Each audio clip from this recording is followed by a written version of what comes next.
So hi, I'm Reverend Laura, and for those of you, most of you know, maybe some of you don't, I had been blessed to have a very clear inner channel, so I can hear and transmit with extraordinary clarity the voice of Jesus, who his Aramaic name is Yeshua, so that is how I address him, and he addresses me. And I put together some teachings that he has given through me around what he shared in the gospel, what he called turning the other cheek. If someone strikes you, to give them your other cheek. Don't defend yourself. So this sermon is about not defending yourself. So I do better reading, so I'm going to read my message. I have been thinking a lot about ego lately, and why do we hold on to it even when it is so limiting? And the gifts of spirit are so much greater. Why bother holding on to this thought system that keeps us constricted and unhappy? And it has to do with the fear of death. Our belief that we are alone and separated from God is terrifying. But we just heard that we live in the heart of God, so I'm just reassuring you that this is just a thought, it's not true. So in this state of terror, we are afraid we might die, so we believe we have to defend ourselves in order to exist. This is the foundational belief that creates what we call ego, that state of mind that we believed was all we were until great spiritual teachers came to show us a different way. So how do we get out of this mess that we call fear, defense, attack, drama, ego? Excuse me, getting my water.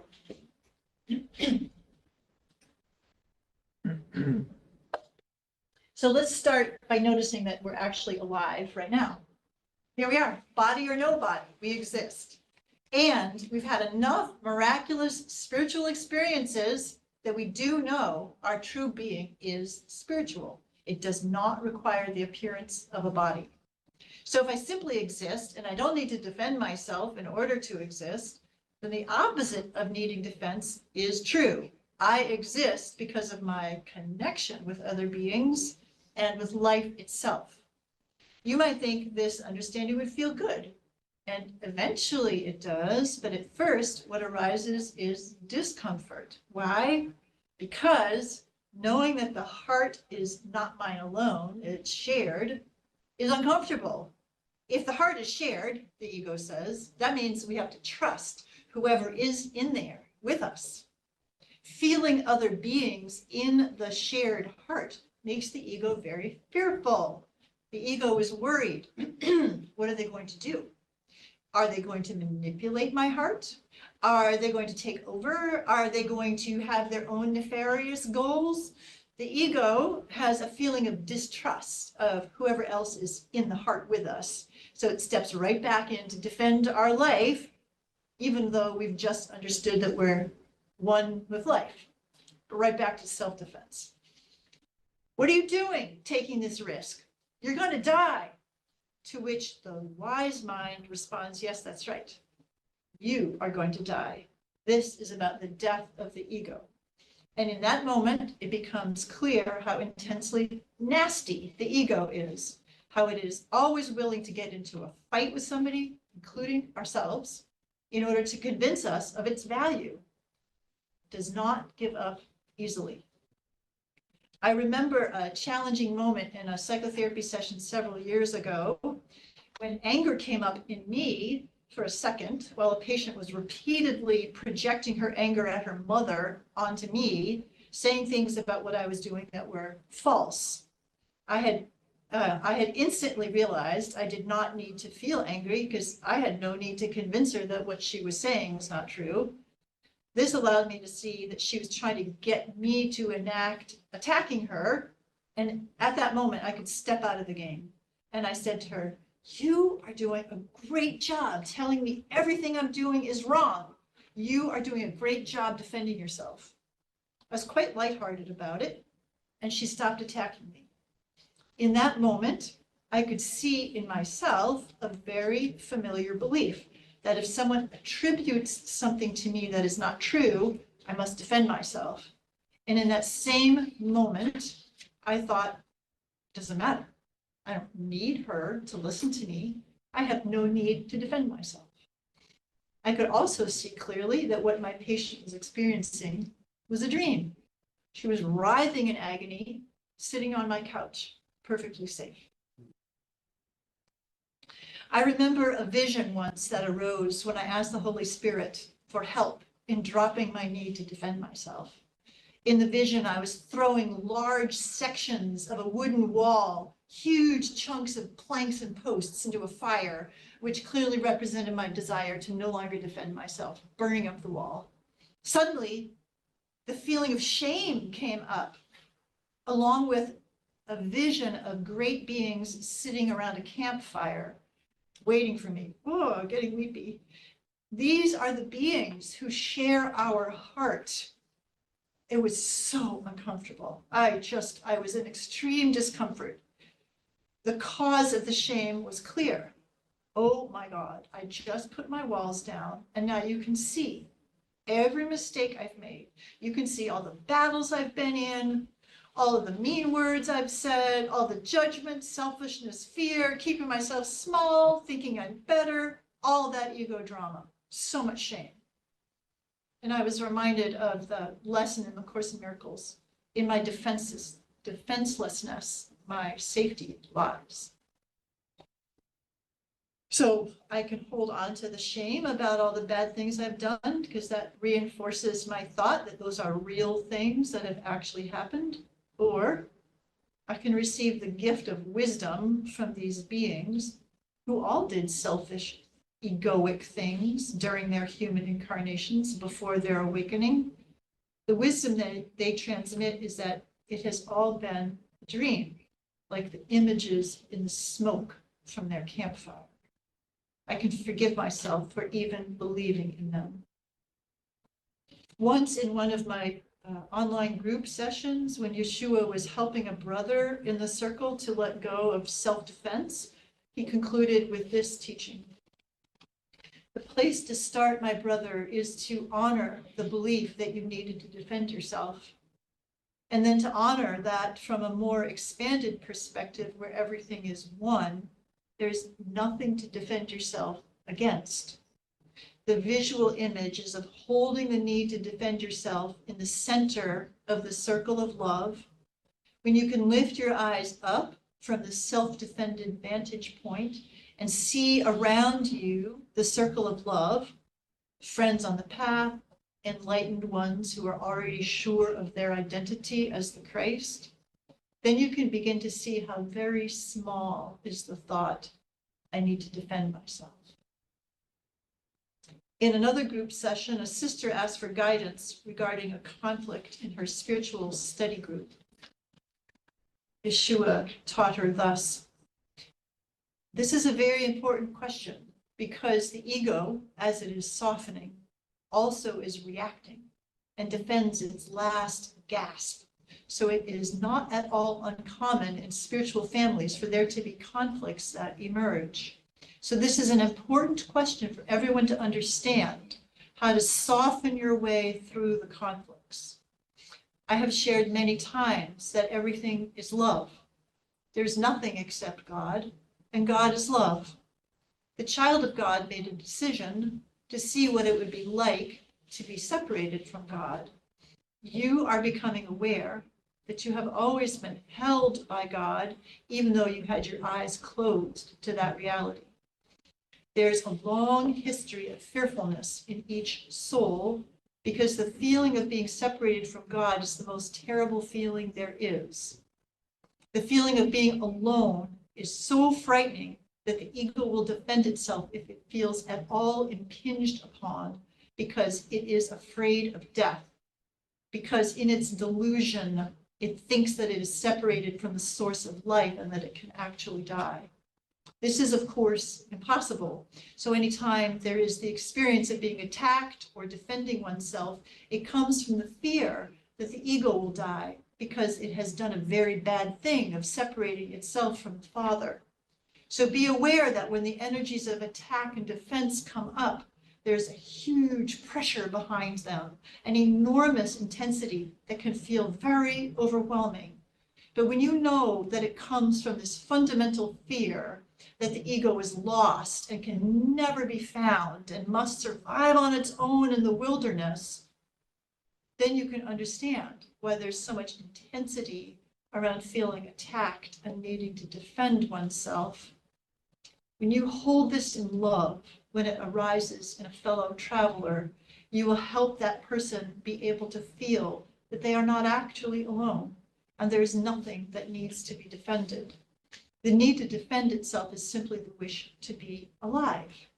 And when you convey in your mind, silently, in your heart, that you know that this soul never died and can never die, then you do not need to engage with the fearfulness that it might die, because you can simply hold it in tenderness and know that that thought is false.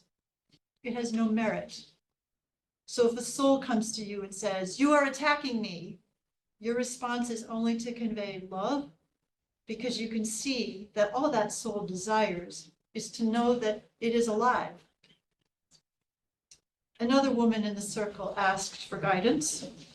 "The fear I would like to throw into the fire of God's love," she said, "is the fear of being completely vulnerable and exposed, including to the love of God. It's a fear of being abandoned or betrayed, like if I didn't hold something back, I could be completely lost." And Yeshua spoke to her thus, "That is a familiar one, my sister. I think all of humanity shares that fear, that if we completely trust God, what might he do to us? And so we hold one piece back, just in case God's will for us is not perfect happiness, just in case he has some destruction in store. We hold on to a little piece of cleverness. And here's the truth. The God imposes nothing. God simply awaits your acceptance, your arrival at the gate to heaven. Weepy. And beyond that gate lies the fire of the love of God. But before that gate is the thought that you must protect yourself because you might be injured. This is the ego's belief that if it does not protect itself, it will be destroyed. And this is the final letting go, because the ego is correct. When it ceases protecting itself, it is, let's use a softer word, transformed. Because the ego is the power of the child of God to use our creativity to create whatever it is we would like. So humanity has lots of pride in what the ego has created. Look, a whole universe. How could the ego not have pride in that? And so the ego, masquerading as humility, says, "Oh, I'll just still hold on in case you need me." This is a very difficult stage in letting go, because it looks to the ego as if you are saying, everything the ego made is worthless. The fear has no value, but the power of creation is value. It is all. You have simply distorted your power to create into what we call ego, which is the appearance of separated bodies, planetary bodies, star bodies, earth bodies, human bodies. There is creative power behind manifesting all of that. Do not be afraid. In letting go of the ego, you lose your creative power. This is what the ego is afraid of, that its hard work will not be appreciated. We can all say to ego, we do appreciate your capacity to show us we exist. By creating a sense of a separated self, we can know that we are the child of God. If we did not have that sense of a separated self, we would never know that we are the child of God. So we can appreciate all of the hard work that the ego has done for more time than you can possibly understand, to create the awareness of being self. So my sister, this feeling of vulnerability is your deep awareness that in letting go of defending yourself, you become aware of your unity with God. And the ego is afraid that that means returning to that primordial place where you lose awareness. Yet this is not so. All of the hard work of the ego is now paying off, so to speak, because you retain your awareness of yourself when you return to your awareness of God. Okay. Releasing the belief, this is also Yeshua's words, you're releasing the belief in the need to defend yourself. This was from a message that he gave through me when I was in southern France. Releasing the belief in the need to defend yourself is the primary belief that must be let go, which means understanding that there is no need to defend yourself against any apparent incursion because you cannot be harmed and you cannot lose anything. So whenever there is the energy that appears to be attack or demand coming towards you, just bless the other person in your mind silently, knowing that they have all of the truth already in themselves. And there's nothing that they can get from you, and nothing that they need from you, and nothing that they can take from you. Please tune into your bodies. Notice anywhere where there is a tension, a holding, a resistance, and remind yourself that you do not need to defend yourself against anything. That truly, when you let go of every resistance, that is when you know that you are the all in all. And then there is a big celebration, and the dancing circle becomes wilder and wilder, and it is a great feast of joy. The reason we ask you to physically attune to the sensations of God in the body is that it does take practice to allow yourself to tolerate this experience. It can feel rather threatening because you cannot be defended and feel God simultaneously. So if there are any places that are defended still, they will feel threatened simply because the vibration of God is shimmering the defenses apart, as if you had a pile of children's blocks and the floor started shaking. Those blocks would crumble into a heap.